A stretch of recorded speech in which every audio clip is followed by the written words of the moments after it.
இந்தாங்க பேசுங்க. ஹலோ ஜலகண்டேஸ்வரரா, நீங்க சாயந்தரம் உங்களுக்கு பாராட்டு விழா நடத்தி பட்டம் கொடுக்க போறோம், வந்து வாங்கிக்கங்க. எதுக்குடா எனக்கு பாராட்டு விழாவும் பட்டம் கொடுக்குறாங்க? அண்ணே, எந்த நேரத்துல யாராருக்கு என்னென்ன கொடுப்பான்னு தெரியாது. கொடுக்கறத வாங்கிக்கங்க. வாங்கிக்கிறேன். கொடுங்க சார்.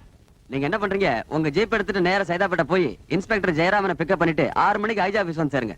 என்கிட்ட ஜீப் இல்ல. நான் எதுக்காக சைதாப்பேட்டையில இருக்கிற இன்ஸ்பெக்டர் பிக்கப் பண்ணணும்? ஐஜி ஆபீஸ் நான் எதுக்கே வரணும்? நீங்க முகமடி கொள்ளக்காரனை பிடிச்ச இன்ஸ்பெக்டர் ஜலகண்டேஸ்வர் தானே பேசுறது? ஆடா அது நான் இல்லையா, நான் வீடு காலனி வச்சிருக்கிற ஜலகண்டேஸ்வரர். யோ, இது முதல்ல சொல்லி தர வேண்டியதானே? ஏன் நீ முதல்லயே கேக்குறது? உனக்கெல்லாம் எவன் போன் கனெக்ஷன் கொடுத்தது? நாங்க பணம் கட்டி போன் வாங்குறதியா? டேய், முதல்ல போனை வைடா. நீ முதல்ல வையா. நான் காலேஜ் போறேன், இந்தாங்க வாடகை லிஸ்ட். வாடகை லிஸ்ட் மாசம் முடிஞ்ச 5ஆம் தேதி ஆனா ஒவ்வொரு வீட்டுக்காரனும் சந்தோஷப்படுவான், கை நிறைய வாடகை வருதுன்னு. இங்க அப்படியா இருக்கு? எவன் கூடி இருந்தாலும் வாடகையை தர மாட்டேங்கிறானுங்களே. கவலையே படாதீங்க, இந்த மாசம் வாடகை நான் வாங்கி தரேன். ஒவ்வொரு மாசம் இப்படித்தான் சொல்றது. எங்க வாங்கி தர?